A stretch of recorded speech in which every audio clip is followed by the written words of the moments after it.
आप सभी प्यारे बच्चों का तहे दिल से स्वागत है। आज हम लोग फिर से लेके आ गए हैं एमसीक्यू सीरीज, जिसमें हम लोग फिजिक्स का चैप्टर 6 किए हैं। 29 तक उसमें हुआ है। आज हम लोग 30 से स्टार्ट करेंगे।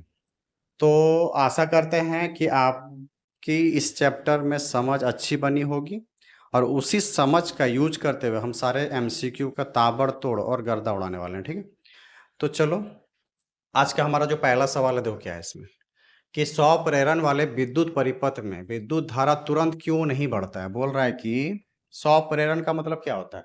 खुद से प्रेरित होना। 100 प्रेरण मतलब खुद से प्रेरित होना है। तो जब कुंडली में करंट डालते हैं तो ये चुंबक क्षेत्र बनाता है। करंट डालो, मैग्नेटिक फील्ड बनेगा। इसका रिवर्स भी पॉसिबल। तो 100 प्रेरण का मतलब क्या होता है कि करंट डालेंगे तो मैग्नेटिक फील्ड बनेगा, और इसका रिवर्स भी पॉसिबल है कि मैग्नेटिक फील्ड अगर कहीं डालेंगे तो करंट पैदा होता है। तो देखो यहाँ करंट डालें तो यहाँ मैग्नेटिक फील्ड बन गया। अब ये मैग्नेटिक फील्ड दोबारा इस कॉइल से क्या होगा? कनेक्ट होगा, लिंक होगा। क्या होगा? कनेक्ट होगा या लिंक होगा। उसको कनेक्ट किया, लिंक कहते हैं। ठीक है, अब जैसे लिंक होगा तो इसमें फिर क्या आ जाएगा? एक इंड्यूस्ड करंट पैदा होगा खुद से। देखो यहाँ पे किसका मैग्नेटिक फील्ड है? खुद का। और खुद का मैग्नेटिक फील्ड एक करंट बना रहा है, जो क्या करेगा? इस मैन मैग्नेटिक फील्ड को अपोज करने लगेगा। कौन? इंड्यूस्ड। तो इससे विरोध पैदा होता है। इसी विरोध को कहते हैं स्वप्रेरण या सेल्फ इंडक्टेंस। क्लियर है? तो बोल रहा है कि 100 प्रेरण वाले विद्युत पथ में विद्युत धारा तुरंत क्यों नहीं बढ़ता है। बोलता है कि जो 100 प्रेरण का जो घटना होता है ना, उसमें विद्युत धारा तुरंत क्यों नहीं बढ़ता। तो देखो इसमें किसका नियम लगता है? फराडे का नियम। कि फराडे का नियम से कहा गया है कि जब भी कहीं फ्लक्स में परिवर्तन होगा तो वहां पे क्या पैदा होगा? ईएमएफ पैदा होगा, और ये ईएमएफ खुद का ही विरोध करेगा। अगर शॉर्ट सर्किट है तो यही ईएमएफ करंट में बदल जाता है। तो ये क्या करेगा? विरोध करने लगता है। इस विरोध के कारण से करंट तुरंत नहीं बढ़ पाता। ये विरोध जो हुआ ना, मतलब यहाँ वोल्टेज के फॉर्म में दिखाया गया है। अगर कॉइल शॉर्ट सर्किट है तो करंट आ जाएगा, यही वोल्टेज करंट बन जाएगा। अब करंट बन जाएगा तो ये करंट क्या करेगा? विरोध करेगा। तो जो चीज़ बढ़ना चाहिए था वो बढ़ नहीं पाएगा। तो वही पूछा है कि 100 प्रेरण वाले विद्युत परिपथ में विद्युत धारा तुरंत क्यों नहीं बढ़ता। क्योंकि प्रेरित विद्युत वाहक बल के कारण, ये जो है प्रेरित विद्युत वाहक बल है, किसी से प्रेरणा लेकर पैदा हुआ है। तो इस प्रेरित विद्युत वाहक बल के कारण लैंज नाम का साइंटिस्ट बोलता है कि यह जिससे उत्पन्न हुआ है उसी का विरोध करेगा। तो इसी कारण से विद्युत धारा तुरंत नहीं बढ़ पाता है। समझ में आया? तो आशा करते समझ गए हम। ऑप्शन ए हमारा राइट। इसमें क्या दिया? ऑप्शन बी दिया है, उच्च वोल्टेज ड्रॉप के। अरे भैया, जब करंट फ्लो कराएंगे, 100 प्रेरण का घटना हो रहा है, तो वोल्टेज ड्रॉप के कारण ऐसा नहीं होता। ऑप्शन गलत है। तो ऑप्शन ए हमारा क्या होगा? राइट होगा। चलो ऑप्शन बी देखो क्या है, सॉरी क्वेश्चन 31 देखो क्या बोल रहा है।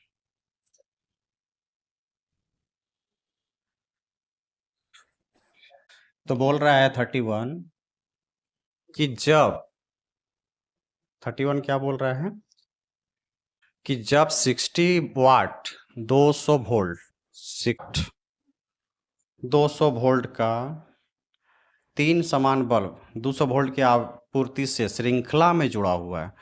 बोल रहा है कि 600 वाट का 3 गो बल्ब ना, मान लो ऐसे रेजिस्टेंस से दिखा रहे हैं बल्ब को। हाँ, किस में जुड़ा हुआ है? सीरीज में जुड़ा हुआ है। तो पावर, उनके द्वारा प्रयोग की गई शक्ति क्या होगी? तो ये पावर, ये P1 दिया है, P2 दिया है और P3 दिया है। तो जब पावर सीरीज में होता है तो टोटल पावर क्या होता है? तो टोटल पावर निकलता है 1/P प्लस 1/P1 P2 और 1/P3। तो अलग अलग पावर रहेगा तो ये फॉर्मूला लगा लेना। तो हम तुमको शॉर्टकट बताते हैं, इतना झंझट नहीं करना है। कि अगर समान वाट का 60 वाट बोला है ना, अगर समान वाट का बल्ब लगा हो बोले और समान पावर हो और सीरीज में हो, तो जितना पावर का बल्ब बोला है और जे गो है, जितना पावर का बोला है उसको ऊपर लिखना, और जे गो बल्ब बोलेगा उतना से भागा देना है। कितना बल्ब है? 1 2 3 3। तो ये होगा हमारा टोटल पावर कंज्यूम। तो कितना? 20 वाट खाएगा। तो अगर तुम 60 वाट का कोई बल्ब लेता है और उसको सीरीज में जोड़ देता है 3 बल्ब लेने के बाद, तो वो कितना पावर तुमसे डिमांड करेगा? तो 20 वाट करेगा। तो बस नॉर्मल से याद रखना है, इसी फॉर्मूला से ये वाला बना है। तो इतना झंझट नहीं करना है, इससे भी बनाएंगे तो भी आंसर आएगा। ऐसे करके बनाओ, फिर एलसीएम वगैरह लो, देखो मज़ा आएगा। तो बहुत दूर जाना पड़ेगा, यहाँ शॉर्टकट है हमारा कि टोटल पावर अगर कब, जब सीरीज या श्रेणी में जुड़ा रहे तब, जब श्रेणी में हमारा बल्ब जुड़ा रहे और पावर के बारे में पूछे, टोटल पावर कितना खाएगा, तो जितना पावर का है समान रहना चाहिए, तभी ये वाला फॉर्मूला लगेगा। तो 60 वाट का है, सब 60 वाट लिख देना, के गो है उतना से भागा दे दो तो 20 वाट आए। तो ऑप्शन ए हमारा हो जाएगा राइट। अब देखो 32 सवाल क्या पूछ रहे हैं, और जिसको जानना है इससे भी जाया जा सकता है कि सीरीज में पावर का फॉर्मूला क्या होता है, ये होता है। ठीक, नेक्स्ट सवाल देखो क्या है। प्रेरण की भूमिका बराबर है। प्रेरण मतलब प्रेरित होना, प्रेरित होने से करंट भी पैदा हो सकता है, वोल्टेज भी पैदा हो सकता है। तो प्रेरणा से क्या क्या पैदा हो सकता है, करंट भी, वोल्टेज भी, अगर फ्लक्स में कहीं पे परिवर्तन आता है तो वोल्टेज को ही ईएमएफ कहते हैं। तो ये किसकी भूमिका के बराबर है बोल रहे हैं, तो देखो ये किसका भूमिका के बराबर है। तो प्रेरण का घटना क्या होता है, स्व प्रेरण, अन्योन प्रेरण, ये सब पढ़ते हैं हम लोग। तो प्रेरण का घटना एक्चुअली विरोध के बारे में बताता है, किसका, विरोध के बारे में बताता है, कि वह अपने परिवर्तन का विरोध करेगा। और पहला क्वेश्चन भी यही था। तो प्रेरण वाला जो घटना है ना, वो जड़त्व के घटना से रिलेटेड होता है, क्योंकि देखो ईएमएफ जो पैदा होता है, तो कैसे पैदा होता है, d5/dt जब होगा तब ईएमएफ पैदा होगा। और लैंज नाम का साइंटिस्ट बोला जो जिससे पैदा होता है उसी का विरोध करेगा। तो इस विरोध करने के चक्कर में वोल्टेज पैदा कर देता है। फ्लक्स में परिवर्तन हो रहा है किसी कॉइल के अंदर। अब कॉइल के अंदर का जो जो भी क्या बोलते हैं पार्टिकल सब है, वो विरोध करने लगता है। अब विरोध करने के चक्कर में वोल्टेज पैदा कर देता है। ठीक है। तो अगर हम कहीं पर मैग्नेटिक फील्ड चेंज करेंगे किसी कॉइल के अक्रॉस, मैग्नेटिक फील्ड डाल देंगे ना और चेंज होगा, तो यहाँ वोल्टेज या ईएमएफ पैदा हो जाएगा। ये ईएमएफ क्यों पैदा होगा, क्योंकि इस कॉइल का जो पार्टिकल सब है ना, वो लोग विरोध करने लगेगा इस मैग्नेटिक फील्ड का। और विरोध करने के चक्कर मतलब विरोध का मतलब क्या होता है, दुनिया में जो आदमी जिस पोजीशन में, उसी पोजीशन में रहना चाहता है, वो अपने आप को बदलना नहीं चाहता है। जैसे अगर हम लोग कहीं पे रूम लेके रह रहे हैं, अचानक रूम मालिक बोल दे कि रूम खाली करना है, तो हमारे मन में भी विरोध पैदा हो जाता है, कैसा मालिक है, अचानक से क्या हो गया। और तुमको भी क्या होगा कि वो रूम छोड़ के जाने में तकलीफ होने लगेगा। तो इसका मतलब हमारा नहीं है, फिर भी हमारे अंदर क्या आ रहा है, विरोध करने का गुण पैदा हो जा रहा है कि क्यों छोड़ के जाए रूम। तो उसी प्रकार से कॉयल चुपचाप बैठा हुआ था, मैग्नेटिक फील्ड चेंज हुआ, तो बोल रहा है कि हम मेरे घर में क्यों तुम छेड़छाड़ कर रहा है। तो ये लोग विरोध करने लगेगा इसका पार्टिकल से, उसी से वोल्टेज पैदा हो जाता है। उसी को ईएमएफ कहते हैं। अगर यहाँ पे शॉर्ट सर्किट हो जाए तो करंट पैदा होगा, तो इंड्यूस्ड करंट कह देंगे। ठीक है। तो यहाँ विरोध वाला घटना देखने को मिलता है। और जड़त्व का नियम विरोध के बारे में बताता है। अगर कोई वस्तु स्थिर है, मतलब विरोध, जड़त्व का नियम क्या होता है कि अगर कोई वस्तु स्थिर है तो स्थिर ही रहना चाहेगा, गति में तो गति में रहना चाहेगा। इसी घटना को तो जड़त्व कहते हैं, कि अगर कोई वस्तु अपने विरोध का मतलब अपने परिवर्तन का विरोध करे तो जड़त्व कहलाते हैं। दुनिया में कहीं पर भी परिवर्तन का विरोध हो तो उसको जड़त्व कहते हैं। जिस प्रकार से हम अगर मान के चलिए दुमका में हमको अचानक दिल्ली ट्रांसफर कर दिया जाए, तो हम विरोध करने लगेंगे अपना बॉस का। यही घटना जड़त्व है। ये जो गुण मेरे अंदर है ना, इसी को जड़त्व कहते हैं। तो उसी प्रकार से जहां पर भी ऐसा टाइप का विरोध होगा उसको जड़त्व कहेंगे। और ये जो वोल्टेज पैदा होता है प्रेरण के कारण, करंट पैदा होता है प्रेरण के कारण, तो विरोध करने जाता है तो वोल्टेज और करंट पैदा कर देता है कॉइल। ठीक है। तो ये जड़त्व का घटना से रिलेटेड है, इसलिए इसको कहते हैं हम लोग जड़त्व का। किसके भूमिका के बराबर, तो जड़त्व के भूमिका के बराबर, जड़त्व के भूमिका के बराबर, तो जड़ता लिखा हुआ बात बराबर है। ठीक है।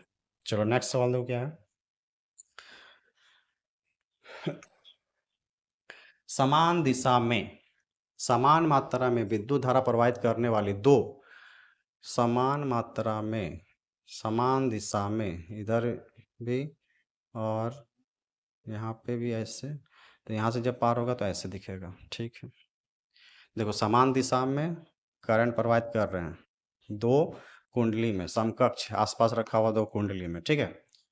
और निकट लाई जाती है तो विद्युत धारा क्या होगा, अगर निकट लाएंगे तो विद्युत धारा क्या होगा। तो देखो इस जगह पे क्या घटना हो रहा है, ये इधर घूम रहा है, ये उधर जा रहा है, तो पोल भी तो उल्टा बनाएगा। मान लो इधर घूम रहा है तो क्या पोल बनाएगा, तो हम लोग जानते हैं एस बनाएगा। ऐसे करके देखो, ऐसे ऐसे ही बन सकता है ना, एन तो नहीं बनेगा। अगर एन बनाने जाएगा सिंबल तो ऐसे घुमाना पड़ेगा, ऐसे।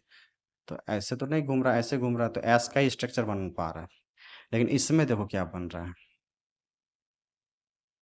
इसमें भी क्या बनेगा, एस बनेगा।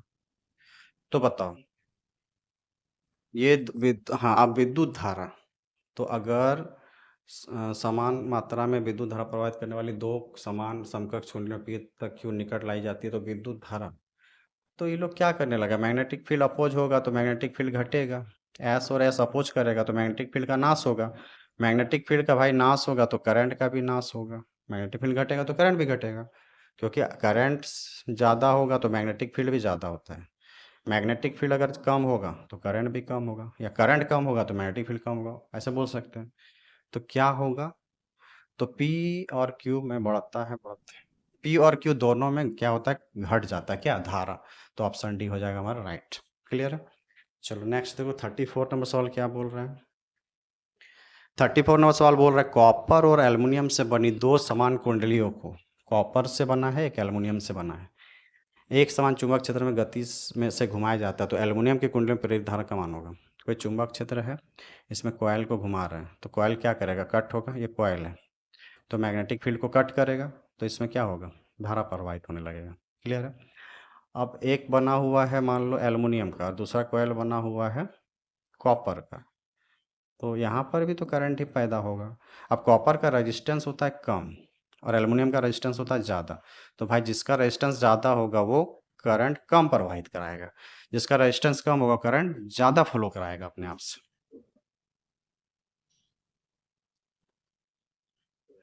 तो एल्युमिनियम की कुंडली में प्रेरित धारा होगा, तो एल्युमिनियम का कुंडली में प्रेरित धारा क्या होगा, कम होगा, किससे, कॉपर से, दिया है, तांबे की कुंडली से अधिक। एल्युमिनियम के कुंडली में प्रेरित धारा का मान तांबे की कुंडली से क्या होगा, कम होगा, तो ऑप्शन ए हमारा हो जाएगा राइट। ठीक। तो आशा करते हैं ये बहुत पेचीदा सवाल नहीं है, नॉर्मली सवाल है, क्योंकि रेजिस्टेंस जिसका कम होता है उसमें करंट ज़्यादा होता है, रेजिस्टेंस जिसका ज़्यादा होता है उसमें करंट कम होगा, और रेजिस्टेंस जिसका कम होगा उसमें करंट ज़्यादा होगा, कॉपर का रेजिस्टेंस कम होता है तो उसमें करंट ज़्यादा होगा, है ना। तो एल्युमिनियम की कुंडली में तो बोल रहा है एल्युमिनियम से कितना धारा प्रवाहित होगा, तो कम धारा प्रवाहित होगा, किससे, कॉपर से। 35 नंबर सवाल देखो क्या है। सवाल में बोला है कि किसी कुंडली की कुल लंबाई में कोई परिवर्तन ना करते हुए उसमें फेरों की संख्या को दोगुना कर दिया जाता है तो इसका 100 प्रेरण होगा। तो भैया 100 प्रेरण का पहले तुम लिखो फॉर्मूला, 100 प्रेरण का फॉर्मूला क्या होता है, mu not an square A by L. क्या बोला है चेंज करने, लंबाई वंबाई में कोई परिवर्तन नहीं, सब कांस्टेंट है, तो उसमें फेरों की संख्या को दोगुना करेंगे, मतलब एन को दोगुना करना है। तो नया 100 प्रेरण क्या होगा, तो नया 100 प्रेरण क्या होगा, म्यू नॉट एन को करना 2 टाइम्स और बाकी कुछ छेड़ना नहीं है, तो नया क्या हो जाएगा, 2 दूना 4, तो 4 को बाहर लिख दो, एन स्क्वायर तो ऐसे रहेगा 4 एन स्क्वायर यहाँ लिख दिया, 4 को इधर कर दिए, ए बाई एल। पहले क्या था इतना, अभी क्या हो गया 4 टाइम्स नहीं हो गया, तो नया एल क्या हो जाएगा, 4 टाइम्स हो जाएगा पुराना एल का, 2 गुना 4 गुना, तो ऑप्शन ए हो जाएगा हमारा राइट। ठीक है। फॉर्मूला पता होना चाहिए, सब क्वेश्चन बन जाएगा।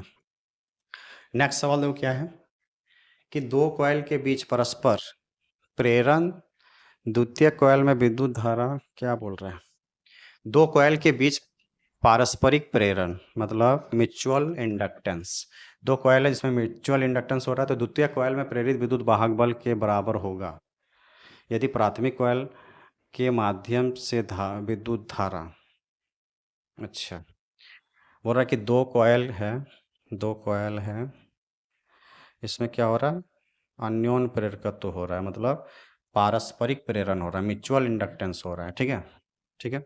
एक कॉइल में करंट डाले होंगे तो यहाँ फ्लक्स पैदा हुआ, इस फ्लक्स, ये फ्लक्स सेकेंडरी कॉइल में क्या हो रहा है, प्राइमरी कॉइल है सेकेंडरी कॉइल है, यहाँ फ्लक्स में परिवर्तन हो रहा है तो यहाँ का क्या पैदा होगा, ईएमएफ पैदा होगा, ईएमएफ के बराबर होता है। ठीक है।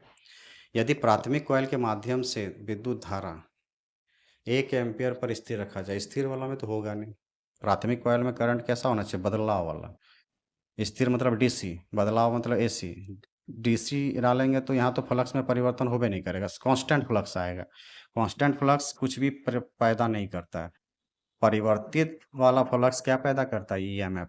तो यहाँ एन और माइनस लगाते हैं, तो फराडे बताया था कौन सा फ्लक्स चाहिए, परिवर्तन वाला, तो कांस्टेंट वाला तो होगा नहीं। 1 एम्पियर से 0 एम्पियर तक कम किया जाए, कम करेंगे तो कैसे ईएमएफ बढ़िया वाला पैदा पैदा होगा। 1 एम्पीयर प्रति सेकंड की दर से बदला जाए, हाँ, कि अगर धारा कितना हो, 1 एम्पीयर प्रति सेकंड की दर से बदले तो फिर क्या होगा, ये वाला घटना घट जाएगा। तो ऑप्शन सी हमारा हो जाएगा राइट, कि अगर हम लोग दोनों कॉइल में क्या करेंगे, धारा बदलेंगे तो फ्लक्स बदलेगा। मतलब यहाँ ये कहना है, धारा बदलेंगे तो फ्लक्स बदलेगा, फ्लक्स बदलेगा तो ईएमएफ बदलेगा, और वो ईएमएफ बराबर होगा फ्लक्स में परिवर्तन के दर का। यही चीज़ बोला है, और फ्राडे इसको बताया था, इसलिए ऑप्शन सही कौन सा मैच खा रहा है, ऑप्शन सी हमारा हो जा रहा है सही। ठीक है, नेक्स्ट सवाल देखिए। 100 मिली हेनरी 100 मिली हेनरी की एक कुंडली में 1 एम्पीयर की धारा प्रवाहित हो रही है, इसके चुंबक क्षेत्र में संचित ऊर्जा। तो कोई बाबू कॉयल है और इसमें, तो इसको एल कहते हैं, तो इसमें स्टोर एनर्जी कितना होता है, तो एनर्जी स्टोर कितना होगा इसमें, तो इसमें होता है हाफ LI², कि हमारे पास अगर कोई कॉयल है ना, तो वो एनर्जी को स्टोर करता है, तो उसका फॉर्मूला होता है हाफ LI²। तो हाफ एल दिया है तुम्हारा 100 इंटू मिली दिया है तो 10⁻³ और ए कितना दिया है 1, तो 1 पे स्क्वायर, कितना आंसर आएगा हाफ। अच्छा चलो, ये -3 का मतलब क्या है, 3 गो से भागा होगा, इसको हटा दो, यहाँ लिख दिए 3 गो में से 2 को खत्म हो गया, तो क्या बचा नीचे 10 बचा।